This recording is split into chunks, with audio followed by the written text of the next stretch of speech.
Hi everyone, it's JCK here, and this video is something that is a sudden video that I'm making. I feel a pull to do this, and so I have decided to record my thoughts about something very important to me and something very, very deep and dark and private, but I felt a need to share it publicly because I know it'll help thousands of people. So this video, first of all, comes with a trigger warning. What I'm going to talk about in this video may trigger those of you who have deep trauma and those of you who have had childhood trauma. So I am giving you a warning now. If you are particularly sensitive or you are going through therapy at the moment, this may trigger you. So I guess I would call this video "The Truth Will Set You Free." And I talk about truth a lot, and people seem to think that they're speaking their truth because they intellectually understand something, and they believe that if they share that thing on an intellectual level, they're speaking their truth. But what does it mean, and what power are you wielding when you completely live in truth and you seek that every day of your life? You seek to live and breathe and speak in truth. What does it mean for the layperson on the street who doesn't have a platform, who doesn't necessarily need to be political about anything? What does living in truth mean? And why is it so powerful? My belief is that the truth will set you free, and truth is aligned to God, and it is aligned to righteousness, and it is aligned to pure love, which is what the whole universe is created on. And when we have trauma, and every single one of us is a victim of trauma to one degree or another, you might have extremes of deepest, darkest trauma, such as satanic ritual abuse, or the trauma someone feels after being a victim of war, a refugee, child abuse, domestic violence, sexual abuse, trauma in mental illness, trauma in life in general, a difficult teenage years, trauma in many, many ways. We are all victims of trauma. This whole world is filled with it. And the one thing that holds trauma in place is the darkness. And that darkness is, or it comes from, keeping it secret, keeping it covered, refusing to look at it, refusing to shine the light on it. So what is our role as people who work in the light, the true light? What is our role? Our role is to expose the truth and to shine the light on those areas of darkness.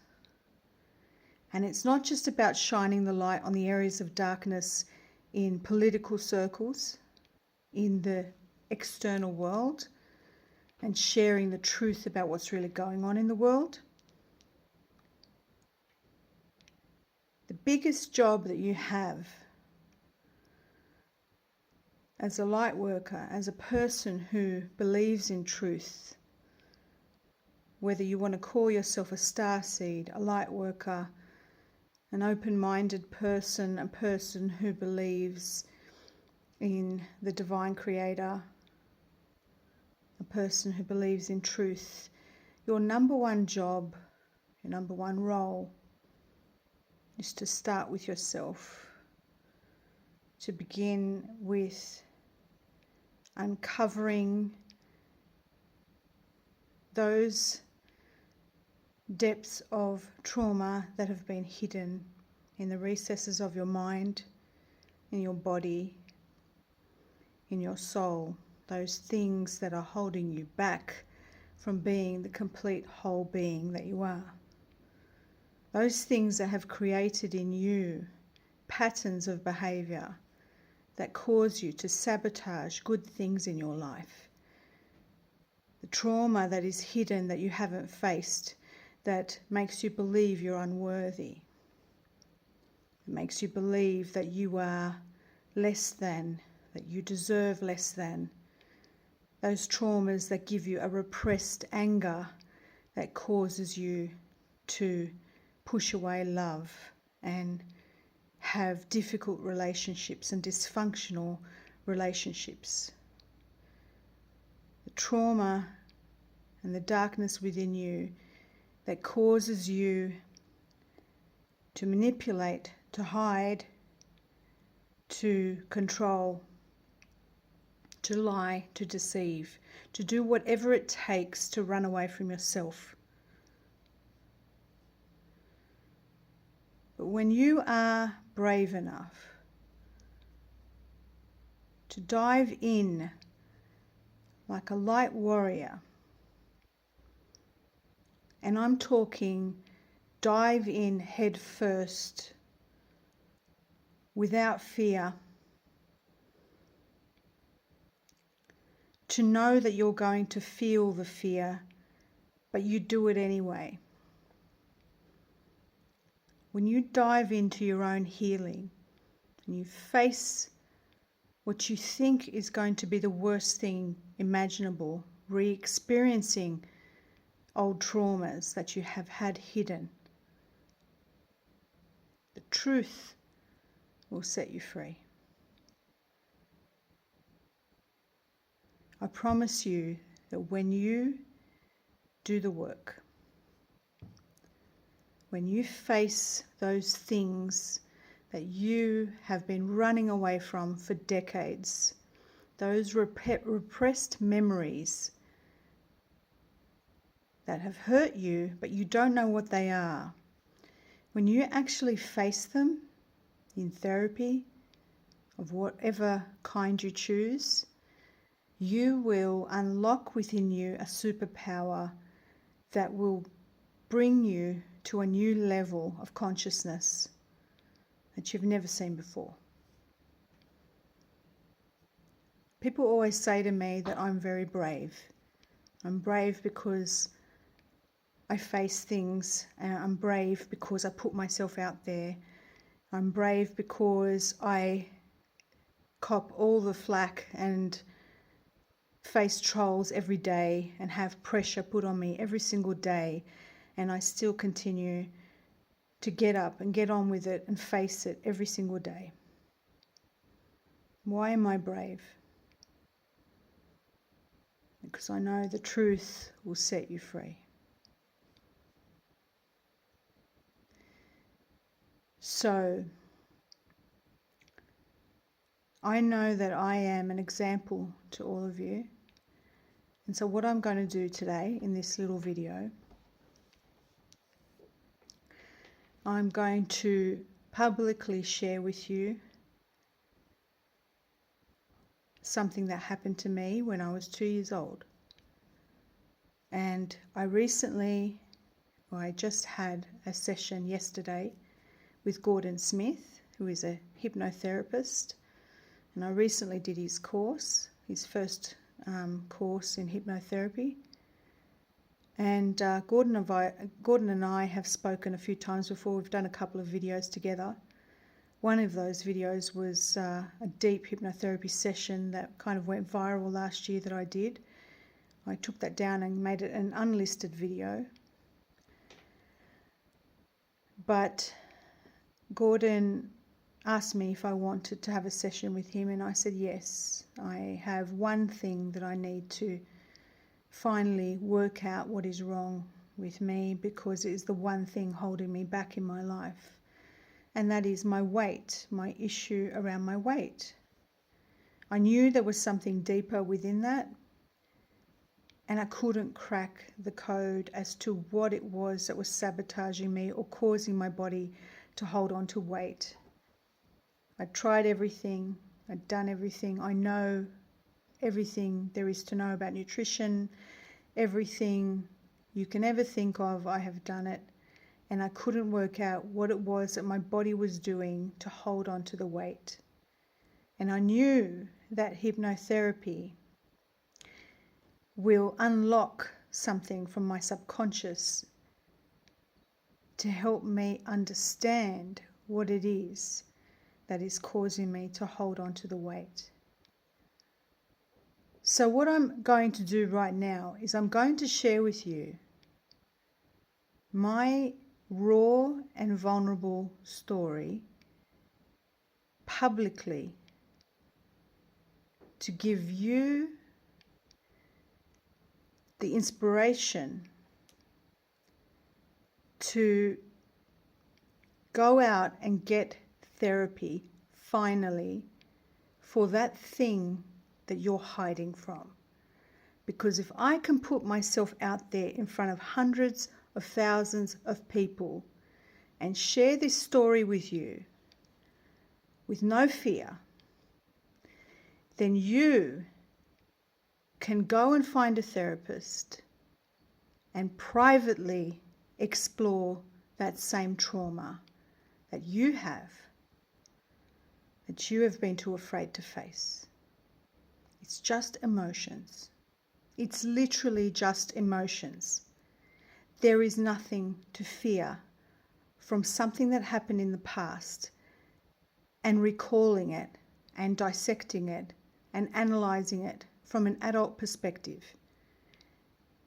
So you have nothing to fear, because if I am putting myself out there publicly, then you can do this privately. So Gordon and I began our session. I go under in hypnotherapy very quickly, and Gordon said to me, that's because I throw myself into things because I'm so willing to get the help, and so I'm receptive to it. And so I had written to him and I had said, I seem to have shame attached to my body, and I don't know where that's coming from, and I want to work out what is that about. What is this shame thing about? So Gordon begins, first we start talking for a little bit. He gets to know you, and then he said, okay, I'm going to do a scale. I'm going to work out where you're at right now, and then we'll do this same scale at the end of this session. And he asked questions on a scale of 1 to 10, 1 being not true and 10 being absolutely true. How much does this say, this statement, and how true is it for you? What is the first number you think of when you say this statement? So he asked me questions about, do I believe that I am worthy of good things? Do I believe that I am, how much shame I held in how ashamed I am of my body, or different things like that. Do I like myself? Do I love myself? Those sorts of things. For the most part, I was very, very good with nearly everything. So I was very confident in myself. I loved myself. I felt that I was worthy. But the one thing that I held was I did not like my body, and I felt ashamed of my body. And so we did a regression. He took me back to that moment where my subconscious mind was asked to go back to the moment when I first felt the need to do what I am doing that has created this weight problem? What was it? What event happened that made me believe that I had to create a problem for me to hold on to weight? And I went straight back to a traumatic event when I was 2 years old. I didn't know about this event until 2 years ago. It was a completely repressed memory because it was so traumatic, and I was pre-verbal. I am 45 years old. I'll be turning 46 this year. So this was 1978, 1979, around that time. It's a long time ago. And we had been living in Australia for about a year or so, maybe a bit more, maybe 2 years, a year and a bit. My parents both had to work. My mum worked night shifts and my dad worked during the day. And so my dad would have to take my mum to work because she didn't drive, and new country, and she didn't have a license. So my dad they'd have to put us to bed, and my dad would have to quickly drive my mum not very far away to her job, and then he'd drive back home and look after us. Back then we had neighbours. We had neighbours in our apartment building, and it was the type of community where everyone helped each other out and looked after each other. And obviously, not knowing many people, my parents would have befriended neighbours and things like that. And we were little kids, so we would have gone to bed early, would have been fast asleep. And I think the routine was that the next door neighbours who had kids, my dad would say, Mum and Dad would say, we're just going to pop out, drop, the wife off to work. They're asleep. If they cry out, can you just make sure they're okay? I'll be back in 5 minutes. My dad would have been back in 10 minutes, maybe 5-10 minutes. And they would have had to have done that regularly, okay? And so the memory was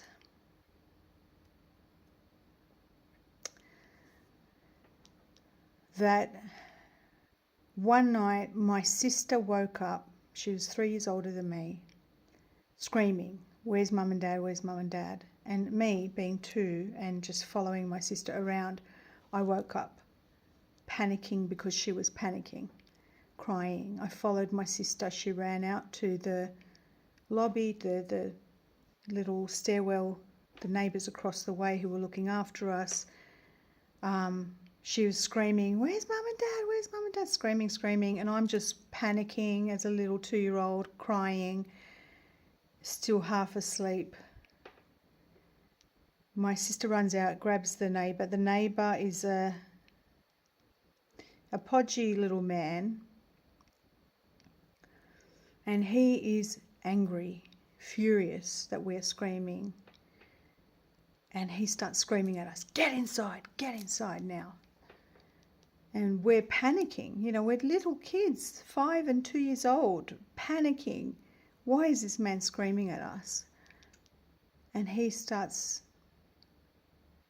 basically terrorising us, screaming at us to get back in our room. My sister runs into the room, I run into the room. I'm literally so panicked by this stage, and couldn't understand, if I can recall in the hypnotherapy, because I was remembering the thoughts of a little child. I couldn't comprehend, why is this man angry? He was always nice to us. I don't understand. Why is he yelling at us? What did I do? What did I do wrong? Why is he yelling at me? Where's my mum and dad? And he grabbed me. He didn't touch my sister. My sister was panicking and she was frantic and doing this and pacing and looking out the window for my mum and dad. He grabbed me, little 2-year-old, and threw me onto the bed. And I was terrified, terrorised, terrified, screaming,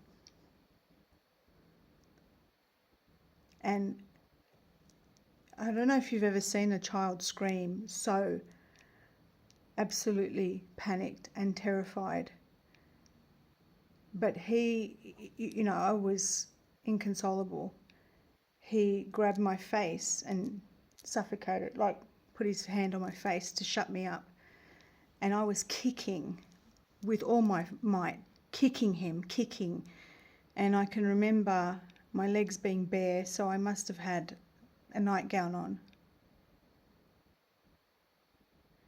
And I was kicking him so much, and he was slapping my legs and slapping me and telling me to shut up. And he was so angry. And what was going through my head, Gordon asked me, what's going through your head? See it from the perspective of the 2-year-old. And the words that came out were, why is he doing this to me? What did I do wrong? How can I fix this? Where is my mum and dad? How can I fix this? Where's my mum? Where's my dad? Why is he angry at me? He wants to kill me. Why does he want to kill me? What did I do wrong? And then he gets a pillow and tries to shut me up by putting the pillow over my face. And I don't know if I wet myself before or after this, but I must have wet myself. And all I can think of is he just wants the lower part of my body. He rips my pants off, my underpants, and I don't know what happened, if he slapped me or what, but he ripped my pants off and I felt ashamed. 2 years old, feeling ashamed of being exposed, the lower part of my body. I just knew that I was ashamed. I was ashamed because he was yelling at me for wetting myself. He was yelling at me because I was screaming. He was yelling at me, and now I was exposed and all I could feel was shame. And this is, in a 2-year-old mind, the most terrifying thing. And it was so terrifying that I came out of my body. I was no longer in my body. I was experiencing it as though I was floating above my body. That's how terrified I was. And in that moment, my brain split.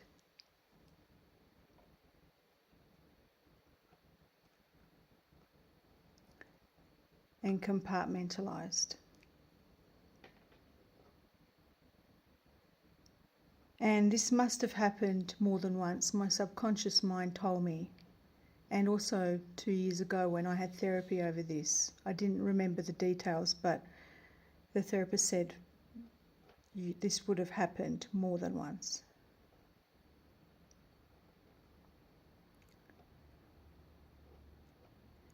So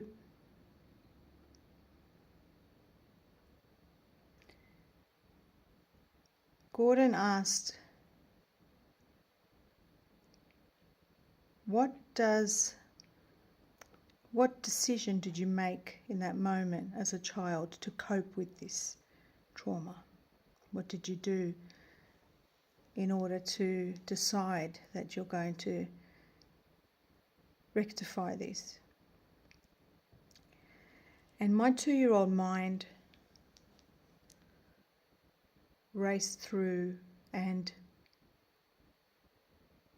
made a decision that the comfort I required as a pre-verbal child who can't express herself, the frustration of not being able to express herself. My mother felt distant emotionally. She was there and beautiful and loving, but the comfort I needed wasn't there immediately. My dad was at work all the time, and I felt that the one way to comfort myself was to put something in my mouth, was to eat. That was something that comforted me. And so my brain decided that whenever I'd feel terror or panic or anxiety, I would eat. And that would numb me. Gordon also asked me to go back and look at it as an adult, as though I was an outsider observing it. And he said, can you notice something else? Look at it again, the situation, the perspective. What else, what other decision did you make in that moment? And I realised that as a 2-year-old, I looked at this podgy, overweight man with a big belly, with his stumpy fingers. And I remembered thinking, as this vulnerable little 2-year-old, he's big and he's overpowering me, and I'm small and I'm weak. If I was as big as him, this wouldn't happen. And so somewhere in my mind, a program was created that in order to be strong, I had to be big.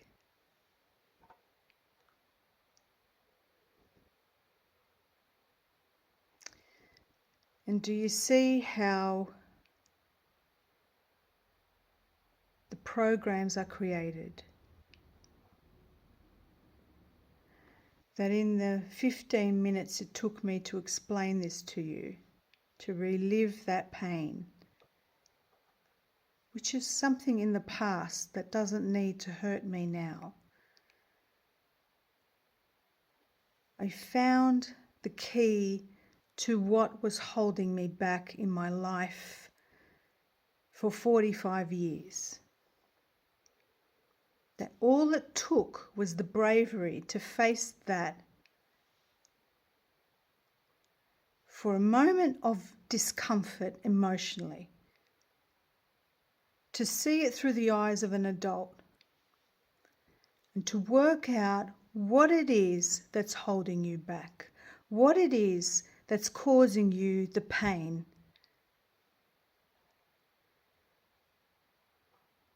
There's nothing to be afraid of. Nothing at all. It's a memory. It's not here and now, it's a memory. It's an emotion. You're an adult. You can face it.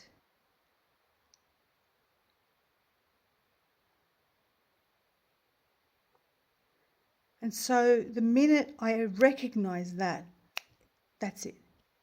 Unlocked something. Now I know. It makes sense. It's not rational. It's the thought of a 2-year-old, a pre-verbal 2-year-old, made that decision that then impacted my entire life. And in hypnotherapy, I was able to access that. And so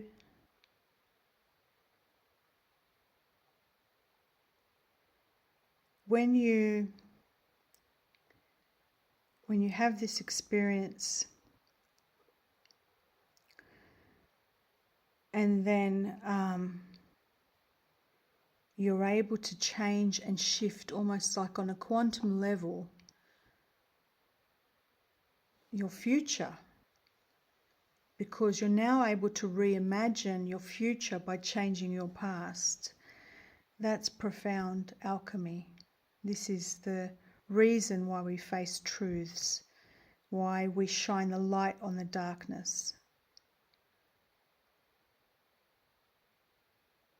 And so I was then asked by Gordon to now look at the scene, freeze it, and go in there as adult version JC and go up to 2-year-old JC, and to give her the comfort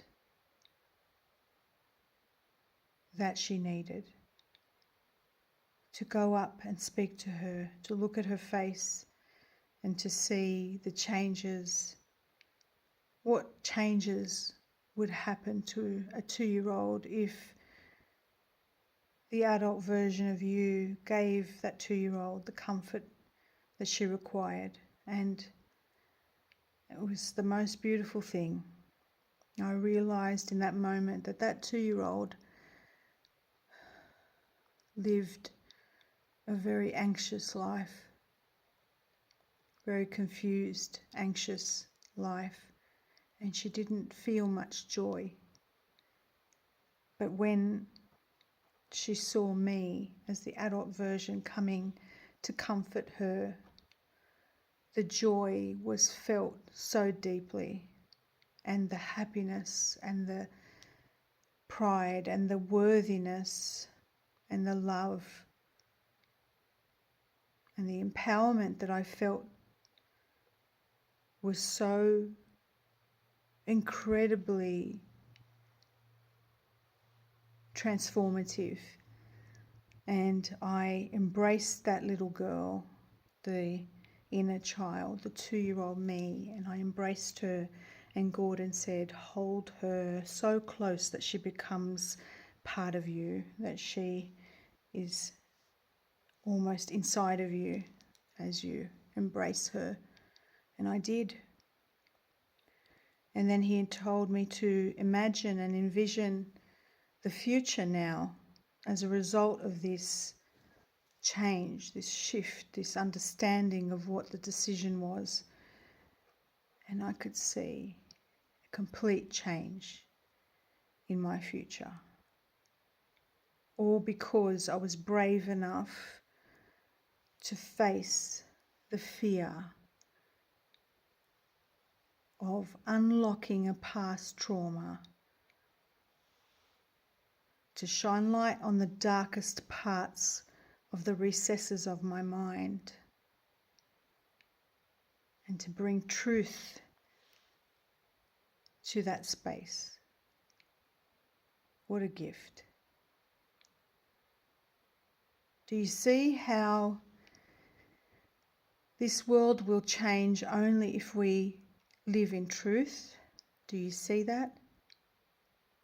Do you see that your life will only improve if you take the time to face your biggest fears deep inside you instead of running away from them, instead of smoking yourself to death, instead of drinking yourself to death, instead of working yourself to death, instead of eating yourself to death and hiding and burying more and more darkness on top of darkness?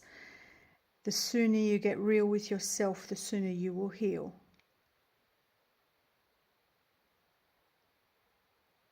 There is nothing to this other than to jump in and to face it. Everyone has trauma, just different flavors of trauma. We've all got it, all of us, every single one of us. You face the pain and you shine light on it, and you uncover what it is you need to do to work through these things to become a better person. My session with Gordon was profound, and I was so grateful. And you know, I will have more sessions to work on other areas, because it's not just the one session I need more than that. Not a lot, just a couple more. But the breakthroughs are worth it. The subconscious mind will only reveal things that you can cope with. But if you're willing to go there and you're willing to do the work will be profound, and it will impact you in only positive ways. So I invite you to be a brave light warrior. If you call yourself a light warrior, what does a warrior do? They're armored up and they've got like their sword and they're ready to fight, right? They're ready to go out to battle. Will those light warriors, so self-proclaimed light warriors who claim they're light warriors, but they're too afraid to face their truth, too afraid to face the deepest recesses of their mind? You are the equivalent of a soldier decked up in all your gear, talking the talk, and then sitting in the trenches while your fellow warriors go over the top and you hide in the corner, all dressed up but not doing the work. If you want this world to change, you need to face the darkest parts of yourself. And instead of blaming others, deflecting blame and outsourcing healers, and covering up with addictions, you've got to face those parts of you that are causing you the pain in the first place. The truth will set us free. And the truth that you need to focus on is not the intel. It's not the truth about who won the last election. The truth is all of that stuff you're too scared to face. The truth about who you are, the good and the bad. That's the truth you have to face. That's the work you've got to do. If there's one thing you do on this planet, it's work on yourself. I'm going to leave it there, but if you need help in any way, my channel has countless healers and therapists, and I will continue to share those pieces of information with you. Thank you for listening, and I'll see you next time.